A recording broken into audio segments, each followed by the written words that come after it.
Many people, myself included, have joined self-help groups to improve various deficiencies in our lives.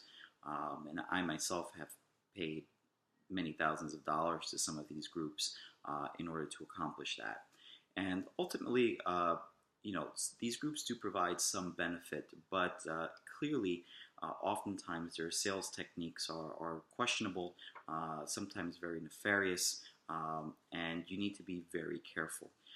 In essence, you do need to treat the sales technique from self-help groups no differently than you would the sales techniques from a car dealership. So this video is dedicated to those people that are interested in doing a self-help group for whatever reason, but want to be careful about how they go about spending their money. Many groups have very questionable sales techniques. There was a group last year called One Taste that had some questionable sales techniques that were released by the media. This video has been created to help you avoid encounter self-help group sales techniques. So number one, the way to counter the technique is as follows. Be prepared to negotiate. Despite the fact that it's a self-help group that you're about to join, you still need to get to pay and be prepared to negotiate because they are. So go ahead and think back to a time when you've had to negotiate for something. No matter how bad your anxiety is, and even if you think you've never negotiated for something in the past, you have. Go back and think about that time, be it on a date or at a dinner or when you were trying to barter for a certain grade in class. You have negotiated for something in life. Go back to that state, identify that state, feel yourself in that state,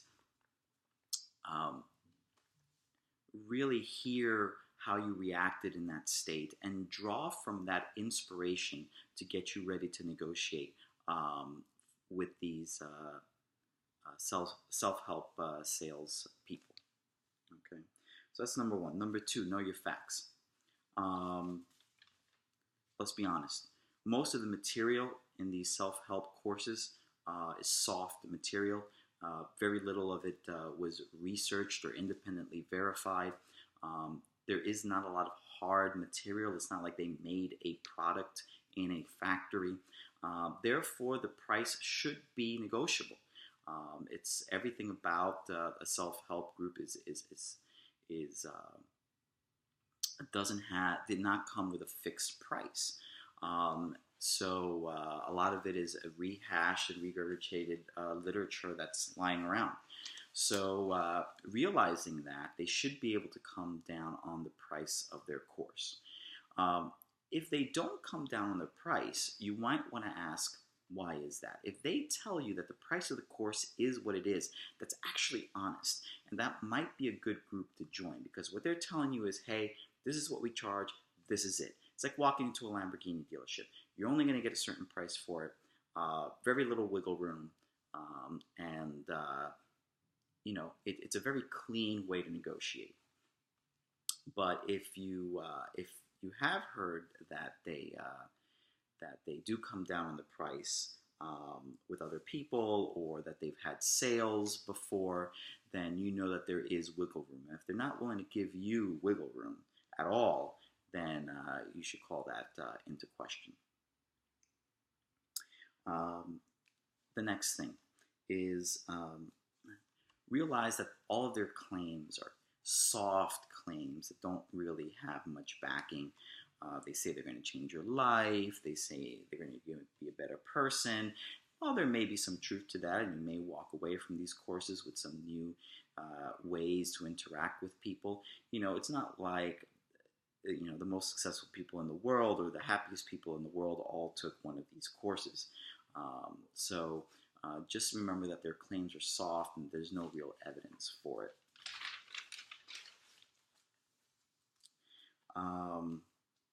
A lot of them will offer you that you're going to get a certificate at the end.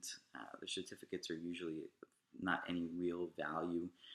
So don't fall for that. Don't fall for that technique. So those are things you need to know. And the last fact that you need to know going into this is the principle of spontaneous remission. That is this is identified heavily in addicted patients, patients who have a habit one day and the next day it's gone, and we attribute it to spontaneous remission. Soldiers. One of the first people this was identified in was soldiers who were heavily addicted to heroin. Once they left the battlefield and came back to America, they immediately stopped using heroin. A lot of people call that spontaneous remission. Other therapists call that basically making the change that you need to make, sometimes unconsciously. You might not know why you kicked for example, a cigarette smoking habit. You don't know why you woke up and one day didn't want it anymore, but you did. Somehow, some way, you made an unconscious change. You should pat yourself on the back for that and realize that when you're ready to make a change, you're going to make a change regardless of what self-help group you join. They are merely a tool to get you to where you need to go. So in reality, the self-help group needs you way more than you need them, because you are going to make the change. It may take you a little longer, but you will make the change because you're ready for it.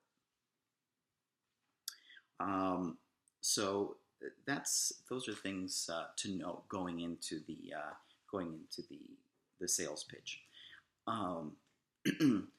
Some active techniques that you can use. Number one, beware the high emotional state. So a lot of times these self-help groups get you in for an hour introductory class.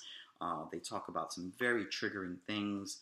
Some people cry, some people get mad, and that's really what they want, because if they can trigger a highly emotional state, that's when people make bad decisions, which sometimes we regret and sometimes we don't.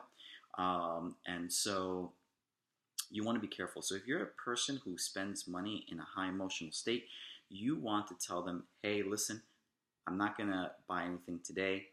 Give me your contact info and I will contact you when I'm ready. Always be in the lead. Do not let them call you. You will contact them. And another good thing to do is have them contact you with a different person than the initial person you're doing the sales pitch with. Okay, so for example, let's say the sales pitch is coming from a guy named Adam, and you think Adam is really, really cool. You've created rapport with Adam. You're in this high emotional state. Adam is going to trigger that emotional state again when you talk to him 24 hours later anyways. So you want a different person to call you, that you're going to call in 24 hours, not Adam. Okay? So tell them you're going to call them and tell them that you want to speak with someone different than the person who you spoke to initially for the sales pitch. So now you've broken the emotional hold that they have over you, and you've broken the rapport that they've created with you. And so if you do decide to go with the group, you're doing it truly of your own will, as opposed to being sort of guided by the group into purchasing the course. Another thing to do is ask to speak to previous participants. Now, granted, they may not have and may not want to give you a list of people who have had a completely bad experience with the group, right? Like, not many people, even employers don't want you to necessarily talk with someone like that. But you should be able to get a variety of feedback from people. If you're getting the same feedback from all the previous participants, or you're getting the same feedback from all the salespeople, that's a bad thing. Okay, so stay away from that group. Be very careful with that group. And last and final thing, use the principle of redirection. It's a great principle. I use it all the time. So here's an example. I went to a group that ultimately I didn't join. I sat through their introductory class. At the end of the class, I was going to sign up. The guy says to me, hey, listen, when you sign up for the course, it's X amount of dollars. It's a 3-day course. It starts Friday at 4 p.m., finishes at 10 p.m., and it's all day Saturday, all day Sunday. I said, hey, listen, I just started a new job. I can't take off Friday to be here by 4. I can be here by 6, okay? No big deal. It's not like it's rocket science here. The guy looks at me and he says, oh, no, no, no, no, no. He goes, let me already begin to help you in your journey of personal growth. There's no way we're going to let you in at 6 p.m. We don't do that. Everyone's got to be here by 4 p.m. for the start of the course. You need to take action at your job. You need to go tell your boss that you need to leave at 4 p.m. It is time to begin to change your destiny, or earlier than 4, so I can get there by 4. And I said to him, okay, so what you're teaching me is that I should ask for the impossible, right? He goes, yes, that's the first step to change. Ask for the impossible. I said, great. So I would like you to let me into the course at 6 p.m. He looks at me. Conversation ends. Basically, he's telling me that a big change for me would be to learn to ask for the impossible, and the way to practice that is to go to my job and ask for the time off. Well, he also told me that his group never lets people in after 4 on Friday, so that's impossible. So I went ahead and I asked for the impossible. He didn't like that very much. That's a principle of redirection. It works very well. So use it when you need it. And happy hunting. Stay well.